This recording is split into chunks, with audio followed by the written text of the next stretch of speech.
तो जय जिनेन्द्र सभी से। और हमारी चर्चा चल रही थी नियंठा पर। और आज हम नियंठा के इन्हीं बोलों पर आगे बढ़ते हैं।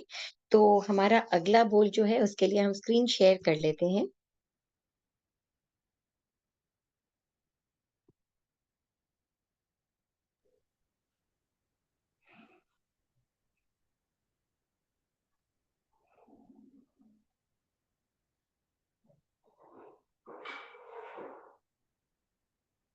ठीक है, तो हमने क्षेत्र द्वार तक पिछली बार कर लिया था।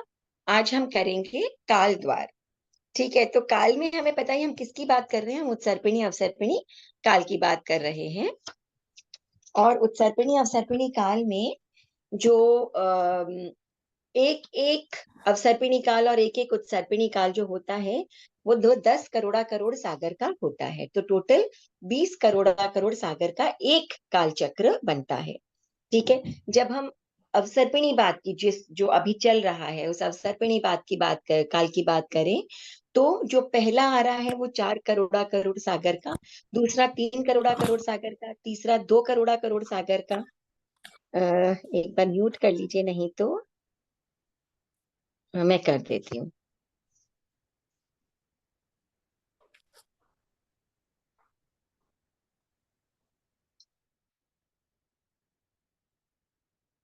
ओके।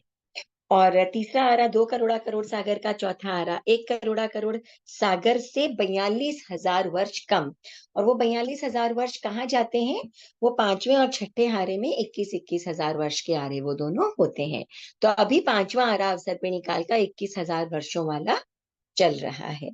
ठीक है, तो टोटल मिलाकर 4, 3, 2 और 1 टोटल हो जाते हैं 10 करोड़ा करोड़ सागर का आरा। उसके बाद हम जब उत्सर्पिणी काल में चलते हैं तब क्या हो जाता है? पहला आरा 21,000, दूसरा आरा 21,000, तीसरा आरा 1 करोड़ा करोड़ सागर से 42,000 वर्ष कम। उसके बाद 2 करोड़ा करोड़, 3 करोड़ा करोड़ और 4 करोड़ा करोड़ सागर के जो है वो चौथा, पांचवा और छठा आरा। तो ठीक इसी तरह से ये सर्कल जो है वो चलता चला जाता है। और इस अवसर्पिणी काल में तीसरा आरा अंत होने वाला था। पहला, दूसरा और तीसरा आरा जो था वो क्या था? यौगिक युग था। और जब तीसरा आरा अंत होने लगा तब यौगिक युग का धीरे धीरे जो है वो समापन हो गया था। तो इस तीसरे आरे के सिर्फ 84 लाख पूर्व 3 साल और 8.5 महीने बचे थे, तब प्रथम तीर्थंकर ऋषभनाथ भगवान का जन्म हुआ था। तो अब जो मेन सारे तीर्थंकर हैं वो सारे कब होते हैं? चौथे आरे में ही होते हैं। ठीक है, चौथे आरे में कोई व्यक्ति पैदा हुआ, वो पांचवें आरे में केवल मतलब जो है उसकी मृत्यु हो सकती है, जो केवली है उसकी।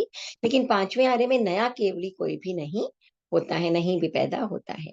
ठीक है, तो इस अवसर्पिणी में जन्म की अपेक्षा तीसरे चौथे आरे में, और विद्यमानता की अपेक्षा तीसरे चौथे और पांचवें आरे में पुलाक जो लब्धि वाले या पुलाक जो निर्ग्रंथ है वो हो सकते हैं। और उत्सर्पिणी काल में जन्म की अपेक्षा दूसरे, तीसरे, चौथे आरे में, और विद्यमानता की अपेक्षा तीसरे, चौथे आरे में।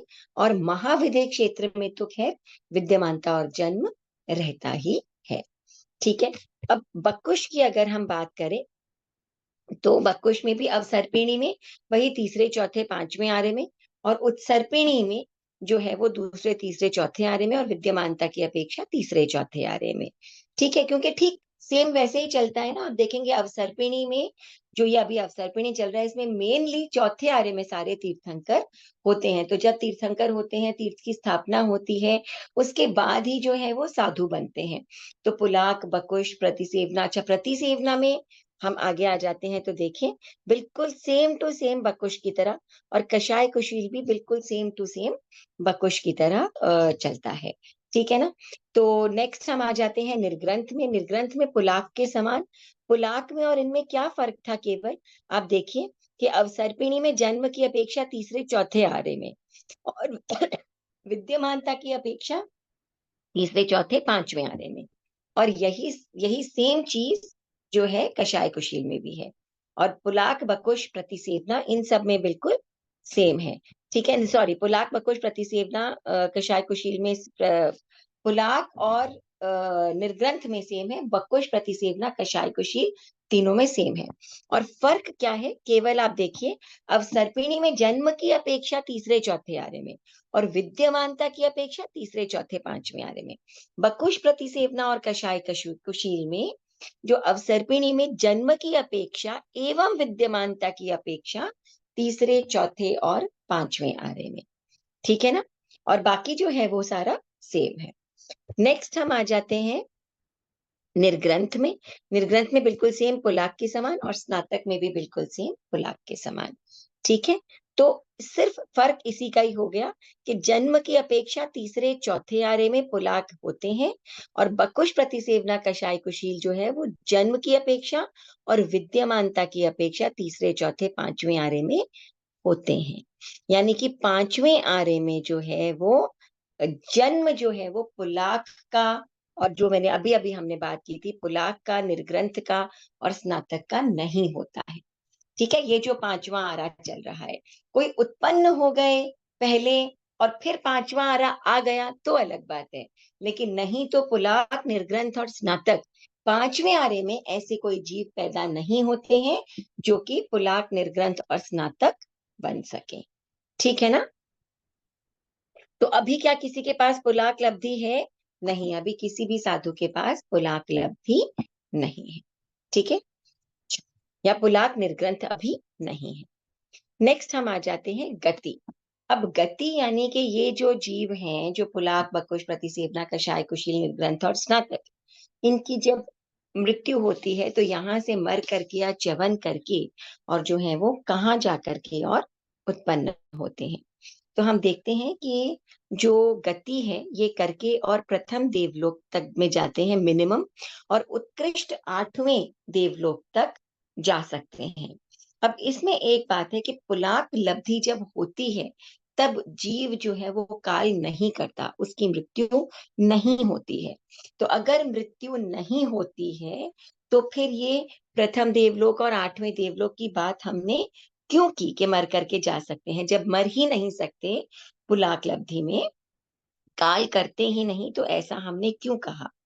तो ये हमने इसलिए कहा कि जैसे ही पुलाक लब्धि छोड़ करके कोई निर्ग्रंथ जो है वो अन्य निर्ग्रंथ प्रकार का निर्ग्रंथ बने, बकुश, कषाय कुशील या प्रतिसेवना आदि, तो जैसे ही वो ऐसा करे इमीडिएटली उसकी मृत्यु हो जाए, इस अपेक्षा से ये कथन है, ठीक है ना। पुलाक में तो मृत्यु नहीं हो सकती है, मगर पुलाक से जैसे ही समझिए कुछ और, कोई और प्रकार का निर्ग्रंथ बना और बनते ही मृत्यु हो गई, तो उसमें क्या है कि पीछे की जो के जो संस्कार है वो पुलाक वाले ही है, तो उस अपेक्षा से जो है वो ऐसा कह दिया।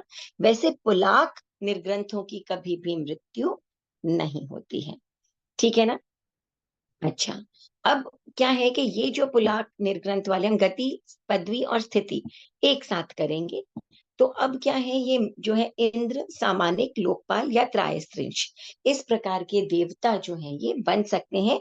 इंद्र कौन है, सामानिक देवता कौन है, लोकपाल कौन है और त्रायस्त्रिंश कौन है, इनकी सबकी हमने जो डिटेल विवेचना है वो संजया करते समय की थी।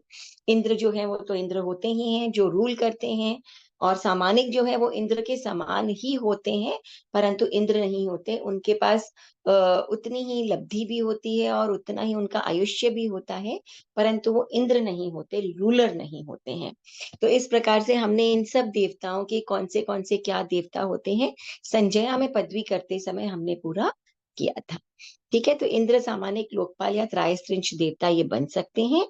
तो ये कब बनते हैं? पुलाक में मृत्यु नहीं होती, पुलाक को छोड़कर जैसे ही किसी दूसरे निर्ग्रंथ में प्रवेश किया और प्रवेश करते ही प्रथम समय में मृत्यु हो गई, तो हमने इस अपेक्षा से कहा कि भाई पुलाक का जो जीव है वो मर करके और इंद्र, सामानिक, लोकपाल या त्रायस्त्रिंश बन सकता है, ठीक है। अब दूसरी बात यह है कि जब हम स्थिति की बात करते हैं तो स्थिति में यह है कि कोई भी जो साधु है वो कम से कम दो पल्योपम का आयुष्य उसका होता है अगले भव में, उससे कम आयुष्य नहीं होता है। और आठवां देवलोक उत्कृष्ट जो है वो देखिए नीचे आठवां देवलोक है, तो आठवें देवलोक का जो आयुष्य है वो 18 सागर का आयुष्य है मैक्सिमम। इसीलिए दो पल्य से लेकर के और 18 सागर तक का आयुष्य जो है वो ऐसे साधुओं का मरने के बाद हो सकता है।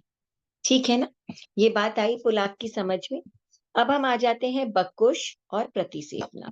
बकुश और प्रतिसेवना ऐसा है कि कम से कम प्रथम देवलोक और अधिक से अधिक 12वां देवलोक जब मृत्यु होती है, तो प्रथम देवलोक तो है ही, और उत्कृष्ट जो है वो 12वां देवलोक। ठीक है ना, तो अब जो है वो प्रथम देवलोक, आप देखेंगे इसके अंदर जो पदवी है वो वही इंद्र, सामानिक, लोकपाल और त्रायस्त्रिंश दोनों में।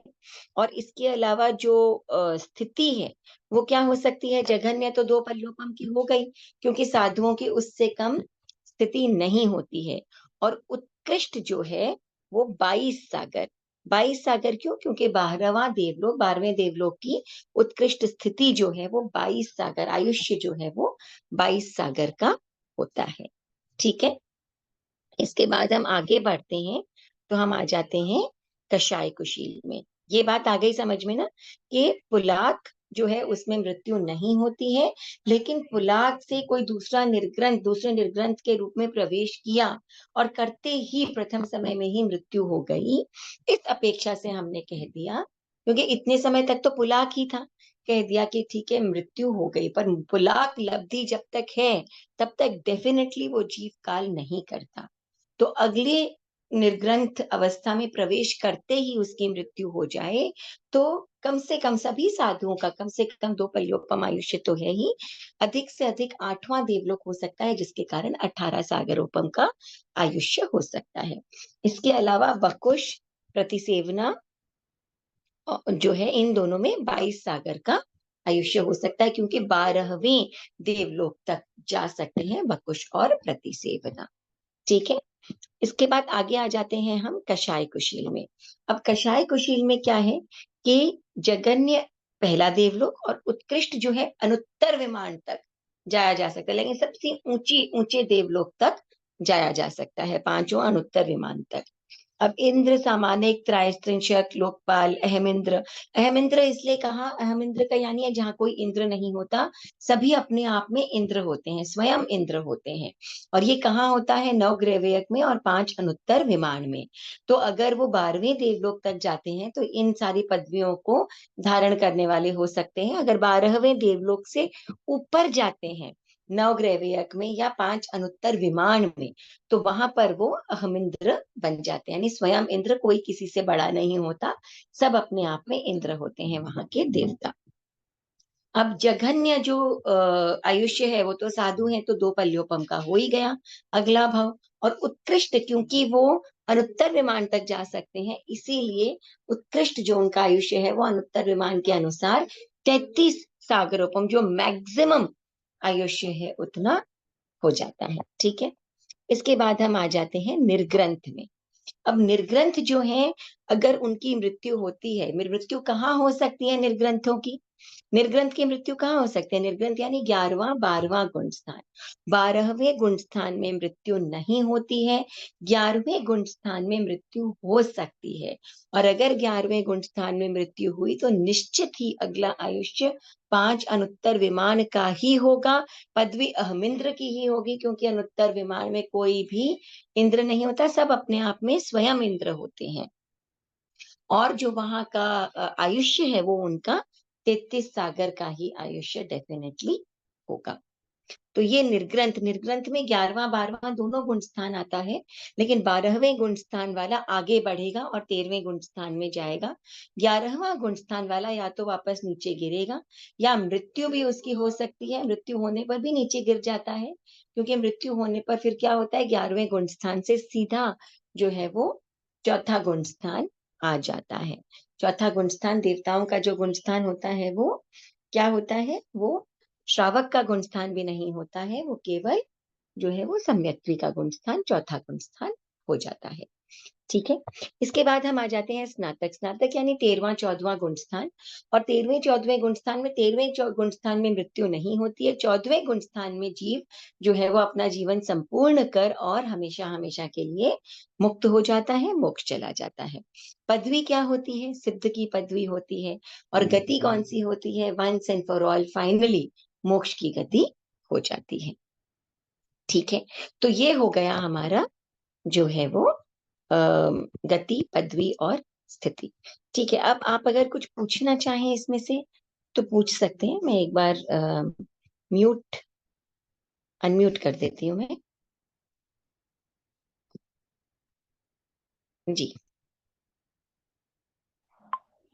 मैडम यदि पुलाक मर नहीं सकता तो फिर वो मरेगा ही क्यों? वो दूसरे दूसरे में जाएगा ही क्यों? उसको मरना किस लिए?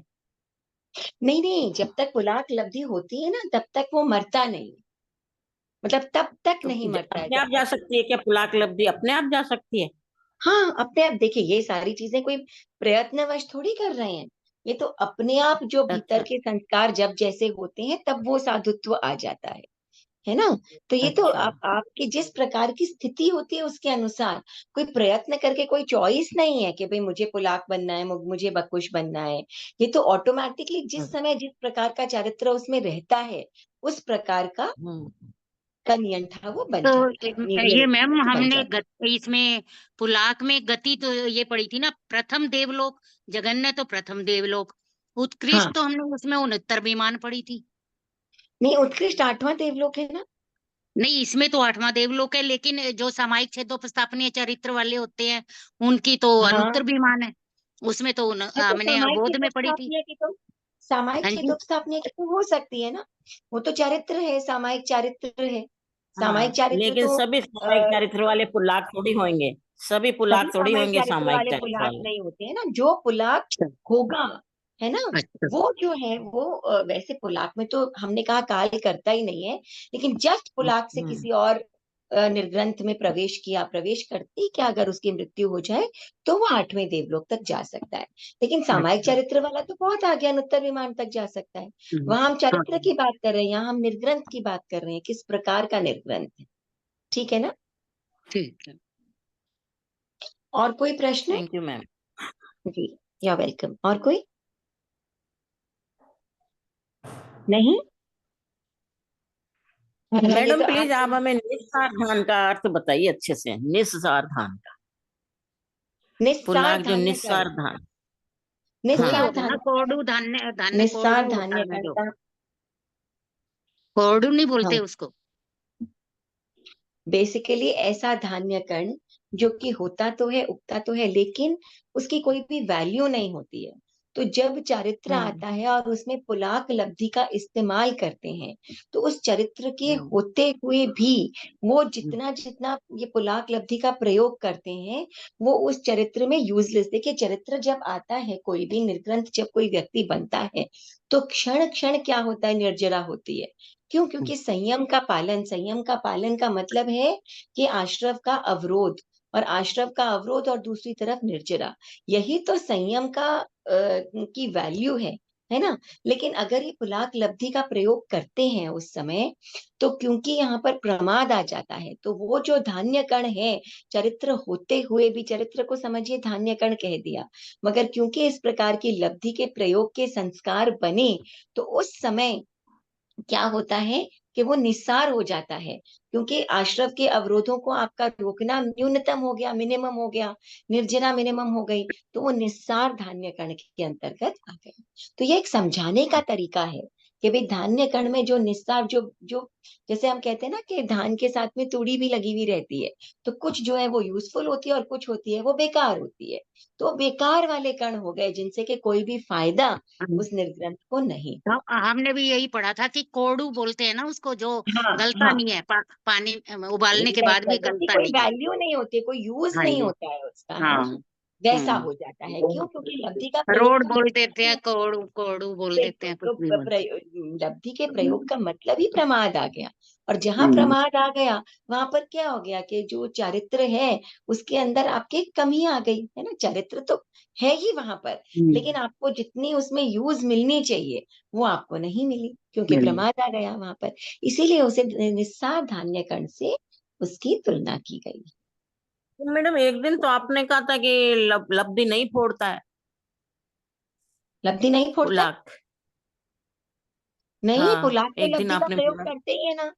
पुलाक तो मतलब ही है लब्धि का प्रयोग करते हैं। देखिए, व्यक्ति शरीर अच्छा। का प्रयोग नहीं करते, वो कहा था, पुलाक लब्धि का नहीं कहा था। देखिए किसका कहा ये था? देखिए, ये रहा पुलाक, है ना? तो पुलाक जो हाँ। है, उसका अर्थ है निस्तार धान्य कण, संयम के सार को कुछ निस्तार कर देने के आधार पर निर्ग्रंथ का नाम पुलाक रखा गया। ठीक है ना, कि सार जो होना चाहिए संयम का वो पूरा नहीं है, इसीलिए उसे निस्तार धान्य कण कह दिया। ठीक है, और आप देखिए लब्धि और आसेवन, थैंक यू तो मैम। ये देखिए लब्धि के द्वारा चक्रवर्ती की सेना तक को चोट पहुंचा देते तो हैं पहुंचा इस, देता, इस हाँ। पुलाक लब्धि से। ठीक है ना, तो लब्धि तो लब्धि, होगी फिर उसने, लब्धि तो होगी तभी ना। वो पुलाक के अंतर्गत आ रहे हैं, और क्योंकि वो उस समय लब्धि का प्रयोग करते हैं या ऐसे संस्कार उस समय उनके होते हैं, इसीलिए क्या होता है कि उस समय उनकी मृत्यु भी नहीं होती, काल भी नहीं होता। अब हमेशा देखेंगे ऐसे स्पेसिफिक टाइम पे जो है, जैसे कि तीसरे गुण स्थान में डावाडोल अवस्था के टाइम में जो है वो मृत्यु कभी भी नहीं होती है। तो तो वैक्रिय ये लब्धि का प्रयोग करते होंगे मैम। वैक्रिय लब्धि का प्रयोग जो है वो पुलाक वाले, अब आप देखिए हम यहाँ पर अगर आ जाते हैं तो कि शरीर कौन से हैं उनके, है ना? हमने हाँ शरीर हाँ, तो किया था ना इसमें पिछली वैक्रिय बार। शरीर क्यों नहीं लिया मैडम? हाँ, मेरा प्रश्न ये था कि इसमें हाँ, वैक्रिय शरीर क्यों नहीं लिया जब ये लब्धि फोड़ते हैं क्योंकि तो? हाँ। क्योंकि वो पुलाक लब्धि का प्रयोग करते हैं, और वो वैक्रिय लब्धि का प्रयोग नहीं करते, वो अपनी शक्ति के द्वारा कुछ न कुछ प्रयोग करके और चक्रवर्ती की सेना इत्यादि अच्छा। को रोक लिया। अब आप देखिए हम यहाँ पर आते हैं, प्रज्ञापना, वेग, द्वारा, चरित्र। ठीक है, हम आगे आ जाते हैं शरीर। 10वां नंबर है, 10वां अब नंबर। ठीक, ये रहा शरीर देखिए, में। अब पुलाक जो है वो क्या है, वैक्रिय लब्धि का प्रयोग नहीं करते हैं। तो तेजस कार्बन तो उनके होता ही है, औदारिक रहता ही है, परंतु वो पुलाक हाँ। शक्ति से, अपनी शक्ति से अनेक प्रकार के काम वो कर लेते हैं। वैक्रिय लब्धि का प्रयोग उस समय नहीं करते हैं। इसका रीजन ये भी हो सकता है कि एक समय में वो एक ही लब्धि का प्रयोग करते हैं, है ना? पुलाक लब्धि का प्रयोग करके और कुछ न कुछ अपनी शक्ति का प्रदर्शन कर रहे होते हैं, इसीलिए उस समय वो वैक्रिय अच्छा, लब्धि का वो प्रयोग मैडम वो फिर नहीं शक्ति करते का हैं। प्रयोग करते होंगे, रूप परिवर्तन नहीं करते होंगे वैक्रिय। हाँ, मतलब रूप वैक्रिय लब्धि परिवर्तन का नहीं करते प्रयोग उस होंगे। समय, वैक्रिय का मतलब है वैक्रिय शरीर का निर्माण करना, है ना? तो वैक्रिय हाँ, शरीर का रूप नहीं निर्माण करते, वो वो नहीं वैक्रिय रूप करते, नहीं करते। वैक्रिय शरीर का निर्माण नहीं ठीक है करते। मैडम, आ गया समझ में। ठीक है ना? चलिए, तो आज हम हाँ, कंप्लीट करते हैं क्लास को। आ, थैंक यू मैम। तो चलिए, तो एक बार सबको हम म्यूट कर देते हैं वापस से। ठीक है, तो हम नेक्स्ट क्लास में मिलते हैं। आज थोड़ी सी हमने छोटी क्लास रखी, बट आई थॉट नहीं रखने से बेटर है हम 2-3 बोल कर लेते हैं। अगर हो सकेगा तो अगली बार थोड़ी सी लंबी रख करके हम एक्स्ट्रा बोल कर लेंगे, कोशिश करेंगे ऐसा करने की। ठीक है ना? वैसे राइट, तो ठीक है मैडम, 3-3-4 बस इतने ही बहुत है इतना एक्स्ट्रा। ही बहुत है। हाँ, ठीक है, ठीक है। तो बहुत से लोगों को काय स्थिति, गतागत वो सब भी करने हैं, तो हम नियंठा कंप्लीट करेंगे तभी वो हो पाएगा, है ना? राइट, चलिए ठीक है, तो 3-3 4-4 बोल भी अगर करें तो बढ़िया है ना? ठीक है, रिविजन जरूर कर लीजिएगा, तो जो किया हुआ रहता है वो ध्यान में रहता है अपना, है ना? हाँ, हाँ। ठीक है, चलिए, okay then, thank you so much. जय जिनेन्द्र। बहुत आपके बहुत थैंक बहुत आभारी हैं मैडम। बहुत बहुत आभार यू सरिता जी, शशि जी। जी, आप सभी से जय सभी का जिनेन्द्र। बहुत बहुत धन्यवाद। Thank you Usha ji, thank you. चल रही हूँ, चल रही हूँ।